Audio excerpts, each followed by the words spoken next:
सब प्रोग्रामर्स की एक पुरानी हैबिट, लेजीनेस। हम कभी भी अपनी चीजें ठीक तरह से नहीं रखते हैं। बिना डांट खाए हमारा दिन गुजरता ही नहीं है और हर एक काम को प्रोक्रास्टिनेट करते रहते हैं लास्ट मिनट तक। लेकिन लाइफ कितनी आसान बन जाती है अगर ये सब काम ऑटोमेटिकली हो जाए बिना मेहनत किए। असल जिंदगी का तो पता नहीं, पर हमारी डिजिटल लाइफ जैसे ऑर्गेनाइज करना फोल्डर्स या फाइल्स या ओपन करना एप्स या फिर पूरे सिस्टम को शट डाउन ही कर देना, ये सब काम ओएस मॉड्यूल की मदद से हो सकते हैं। आप पूरे ऑपरेटिंग सिस्टम को कंट्रोल कर सकते हैं। तो चलिए ओएस मॉड्यूल के बारे में समझते हैं।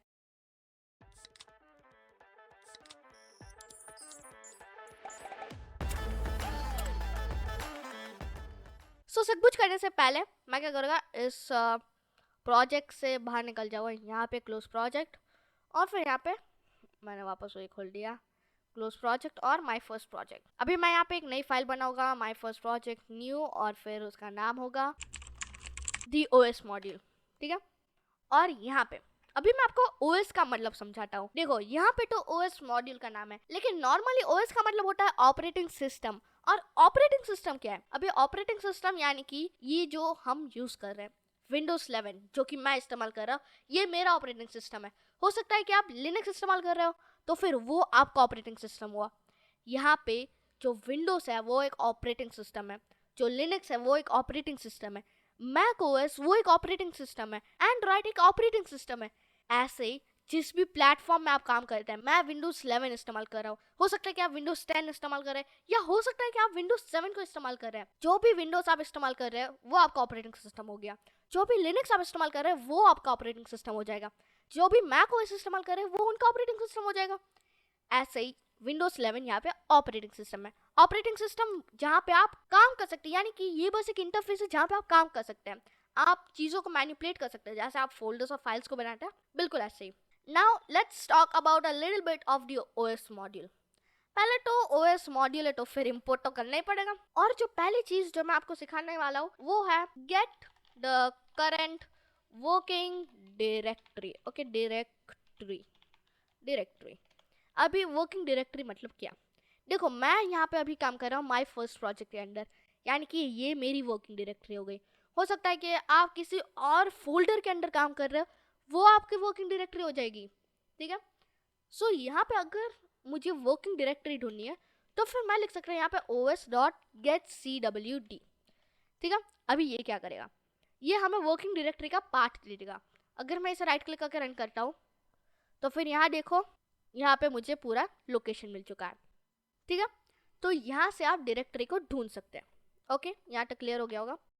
Working directory is nothing but just a place where you work. ठीक है, अभी नेक्स्ट मैं आपको सिखाने वाला हूँ क्रिएटिंग अ डायरेक्टरी। ठीक है, डायरेक्टरी क्रिएट कैसे करते हैं। फॉर एग्जाम्पल मुझे एक डायरेक्टरी बनानी है, यानी कि एक फोल्डर बनाना है। वैसे हम डायरेक्टरी को फोल्डर के नाम से भी जानते हैं। ठीक है, मतलब फोल्डर डायरेक्टरी हो गया और डायरेक्टरी फोल्डर हो गया, मतलब सेम है, बस दो नाम है अलग। ठीक है, यहाँ पे मैं यहाँ पे लिख सकता हूँ mkdir। ये क्या करेगा, एक फोल्डर बनाएगा। मैं यहाँ पे एक एग्जाम्पल नाम दे दूंगा जो कि मुझे डायरेक्टरी का नाम चाहिए। और अगर मैं इस राइट क्लिक करके रन करता हूँ तो फिर यहाँ देखो मुझे कुछ नहीं मिलेगा, लेकिन यहाँ पे मुझे एग्जाम्पल नाम का एक डायरेक्टरी बन चुका है। यहाँ पे अगर मैं न्यू करूँ तो फिर यहाँ पे मैं कुछ भी बना सकता हूँ, सम फाइल। और यहाँ देखिए, यहाँ पे अंडर ये एक डायरेक्टरी हो गया। ठीक है, मैं इसे डिलीट कर दूंगा। ठीक है, अभी सोचो कि मेरा मन बदल गया, मुझे अभी ये चाहिए कि मैं इसे रीनेम करूँ। अभी मैं क्या करूँगा, राइट क्लिक करूँगा, रिफैक्टर, रीनेम। लेकिन नहीं, हम सीख रहे हैं ओएस मॉड्यूल, तो हम ओएस मॉड्यूल से करेंगे। तो फिर मैं यहाँ पे लिख देता हूँ रीनेमिंग डायरेक्टरी। ठीक है, अभी एक बात बता दूं, ये डायरेक्टरी या फाइल भी हो सकता है, मैं किसी भी चीज को रीनेम कर सकता हूँ। मुझे क्या लिखना पड़ेगा, बस os.rename। ठीक है, और बस मुझे यहाँ पे पहले तो सोर्स लिखना है कि मुझे किसे चेंज करना है। मुझे रीनेम करना है अभी तो एग्जाम्पल को, तो मैं क्या लिखूंगा, एग्जाम्पल लिखूंगा।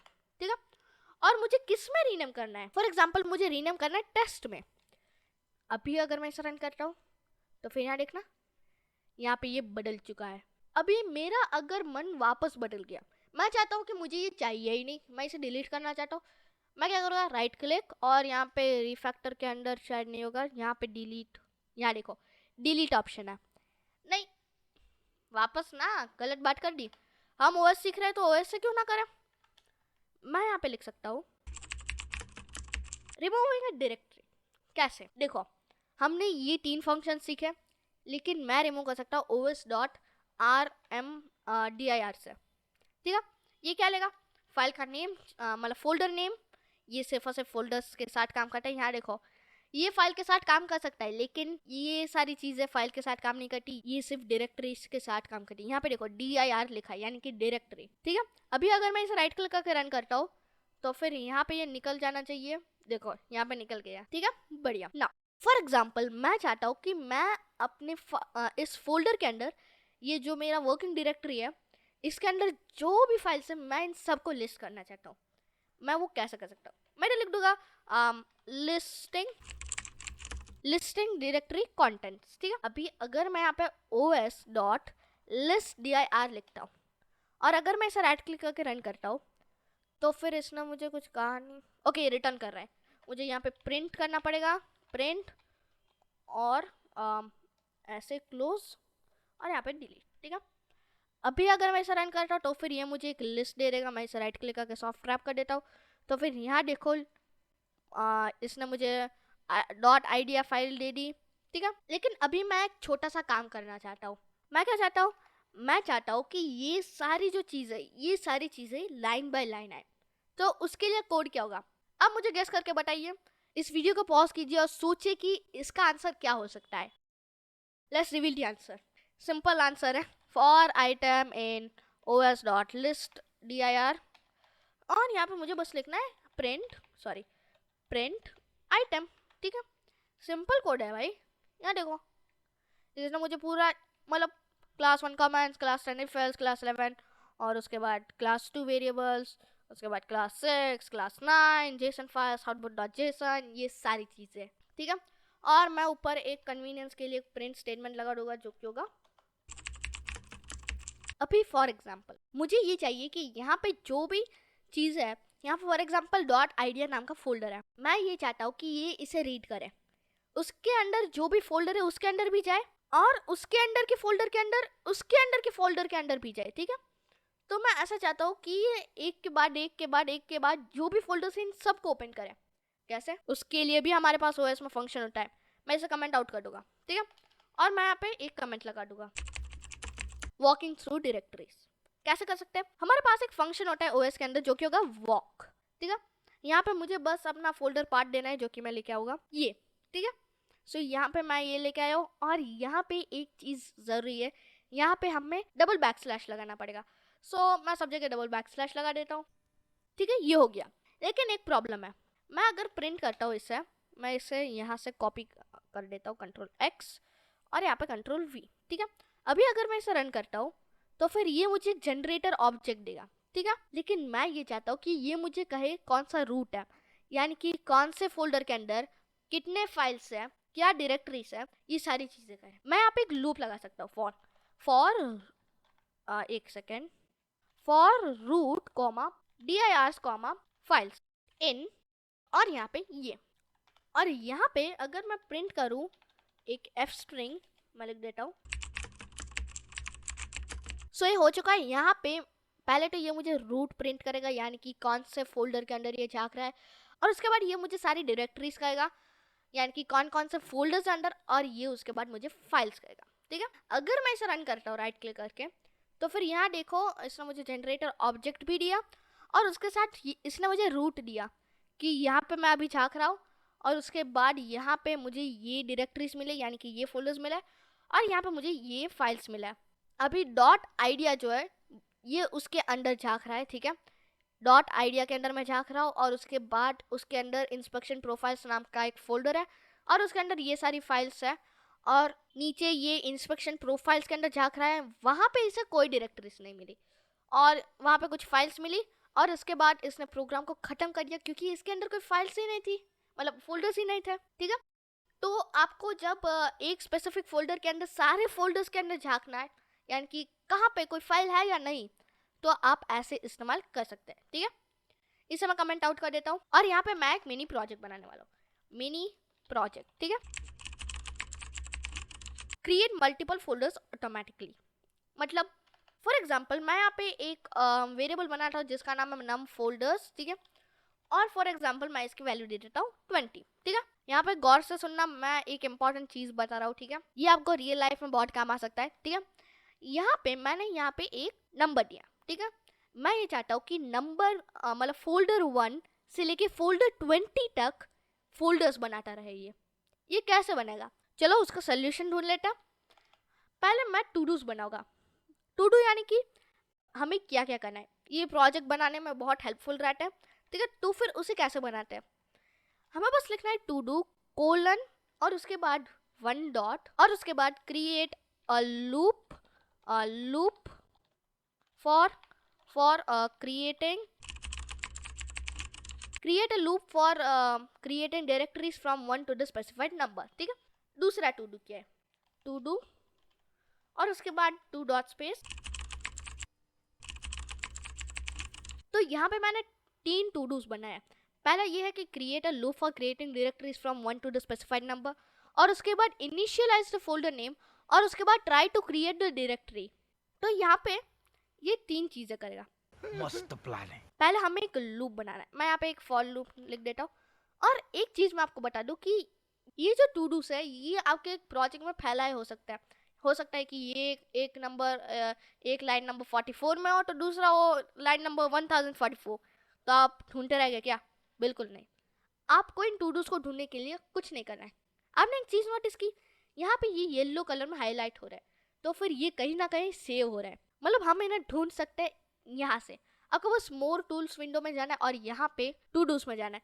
मैंने ऑलरेडी यूज किया हुआ है, इसीलिए यहाँ पे टू डू नाम का मुझे ऑप्शन आ रहा है। आपके यहाँ पे भी आ सकता है या फिर यहाँ पे भी होगा, ठीक है ना। यहाँ पे इसे 3 टू डूस मिले, एक फाइल के अंदर, माय फर्स्ट प्रोजेक्ट के अंदर और क्लास 24 के अंदर। यहाँ पे इसे 3 टू डूस मिले, एक लाइन नंबर 34 में, एक लाइन नंबर 35 में और एक लाइन नंबर 36 में, ठीक है। Now let's do it to do by to do, ठीक है। पहले तो हमें एक फॉर लूप बनाना है, तो हम क्या लिखेंगे, फॉर आई इन रेंज, और उसके बाद हमें लिखना है 1 कॉमा नम फोल्डर्स +1। मतलब मैंने +1 क्यों डाला, हम सबको पता है कि ये जो लास्ट नंबर होता है यहाँ पे ये एक्सक्लूड हो जाता है, यानी कि अगर मैं 20 दूंगा तो फोल्डर 19 तक ही बनेगा। मैं समझा हुआ कि मैं क्या कहना चाहता हूँ, ठीक है। मैं इन सबको टैब दबा के आगे लेके आऊंगा, ठीक है। नाउ मैं यहाँ पे फोल्डर नेम को इनिशियलाइज करना चाहता हूँ, यानी कि मैं क्या लिखूंगा, फोल्डर अंडरस्कोर नेम, और उसका नाम क्या होगा, मैं एक एफ स्ट्रिंग बनाऊंगा जो कि होगा फोल्डर अंडरस्कोर और उसके बाद आई, ठीक है। सो यहाँ पे folder 1, folder 2, folder 3, folder 4, folder 5 and folder 20 तक ये फोल्डर्स बनाता रहेगा, ठीक है। और इसके बाद यहाँ पे थर्ड टू डू है, try to create the directory. हम कैसे बनाएंगे, मैं यहाँ पे लिखूंगा ट्राई, और उसके बाद उस ट्राई के अंदर मैं जाऊंगा, मैं यहाँ पे लिखूंगा os.make_dir, ठीक है। और उसके बाद मैं यहाँ पे फोल्डर नेम लिखूंगा। मैंने और एक पैरेंथेसिस दे दिया, मुझे बस यहाँ पे फोल्डर नेम देना है, ठीक है। और बाकी का सब काम ये ऑटोमेटिकली कर देगा। और उसके बाद हमें बस प्रिंट करना है एक मैसेज जो कि होगा सक्सेसफुली क्रिएटेड और फिर फोल्डर नेम, ठीक है।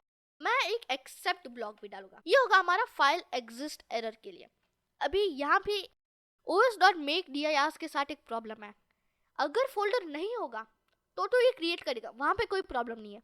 लेकिन अगर वो फोल्डर है, वो फोल्डर मौजूद है यहाँ पे, तो फिर ये एक एरर देता है जो कि होगा फाइल एग्जिस्ट एरर। तो हमें इस एरर को हैंडल करना पड़ेगा, और हैंडल करने से मेरा मतलब है प्रिंट करना एक मैसेज को जो कि होगा फोल्डर नेम ऑलरेडी एग्जिस्ट, ठीक है। तो अभी ये बना देना चाहिए, मेरे हिसाब से बन जाना चाहिए। यहाँ देखो, इसने मुझे कहा successfully created folder 1, folder 2 and then folder 20 तक, ठीक है। मैं यहाँ पे प्रोजेक्ट के अंदर जाऊंगा और यहाँ पे इसने मुझे फोल्डर 1 से लेकर फोल्डर 20 तक इसने मुझे फोल्डर्स बना दिए, ठीक है। अभी अगर मैं इसे वापस रन करूंगा तो फिर ये मुझे एक मैसेज देगा जो कि होगा folder 1 already exist, folder 2 already exist, folder 3 already exist and folder 20 तक ऑलरेडी एग्जिस्ट। अगर मैं ये एक्सेप्ट मतलब ट्राई एक्सेप्ट ब्लॉक नहीं लगाता तो फिर ये मुझे फाइल एग्जिस्ट एरर देता और वहीं पे हमारा प्रोग्राम रुक जाता। इसलिए मैं इन एक्सेप्शंस को हैंडल करना चाहता हूँ ना। चलो ये हो गया बढ़िया।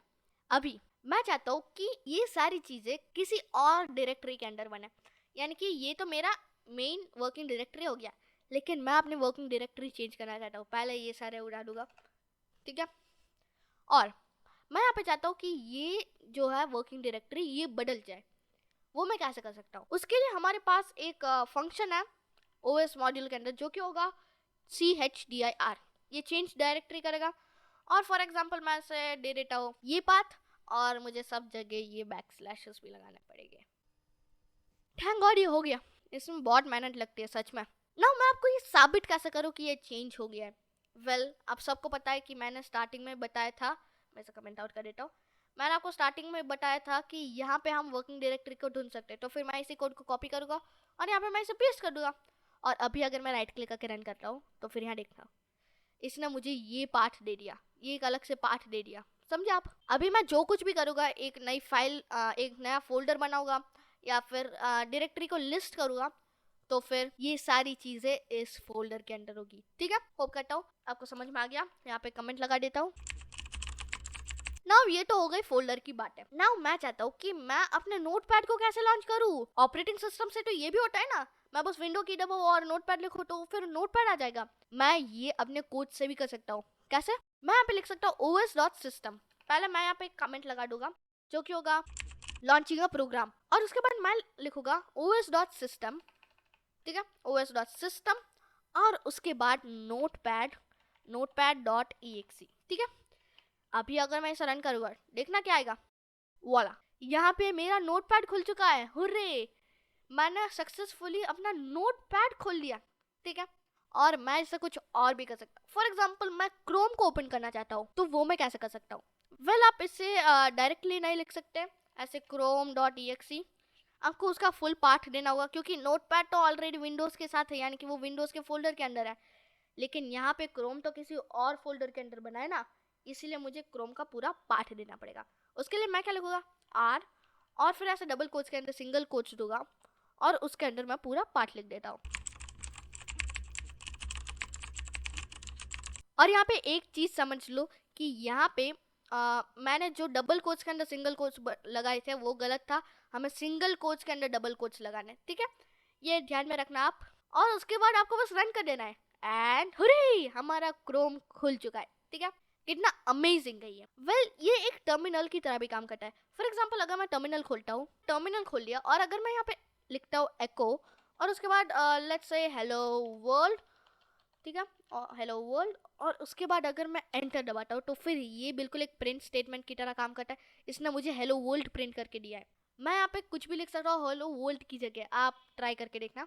ठीक है, मैं आपको बता देता हूँ, ये मैं os.system से कर सकता हूँ। ठीक है, यहाँ पे मुझे बस लिखना है डबल कोट्स के अंदर एको, और फिर हेलो वर्ल्ड। ठीक है, हेलो वर्ल्ड, और मुझे बस राइट क्लिक करके रन करना है। तो फिर यहाँ देखो, मुझे हेलो वर्ल्ड आ चुका है। मतलब os.system एक टर्मिनल का काम करता है। ठीक है, मैं इधर लिख देता हूँ। अभी मेन चीज, आप कंप्यूटर को शट डाउन कर सकते हैं। मैंने वीडियो के स्टार्टिंग में कहा था कि आप इस OS मॉड्यूल की मदद से आप कंप्यूटर को शट डाउन कर सकते हैं। कैसे? os.system से, बिल्कुल। तो मैं यहाँ पे लिख देता हूँ shut down and restart the computer using os.system function. हम ये कैसे कर सकते हैं? हमें बस लिखना है os.system, और उसके बाद हमें कमांड लिखना है जो कि होगा शट डाउन। ठीक है, अभी ये जो फंक्शंस है, यानी कि ये सारी जो कमांड्स है, ये अलग अलग ऑपरेटिंग सिस्टम से चेंज होता है। मैं जो बता रहा हूँ वो अभी विंडोज़ के लिए, और उसके बाद मैं आपको लिनक्स के बारे में भी सिखाऊंगा, और उसके बाद मैं आपको मैक ओएस के बारे में भी सिखाने वाला हूँ।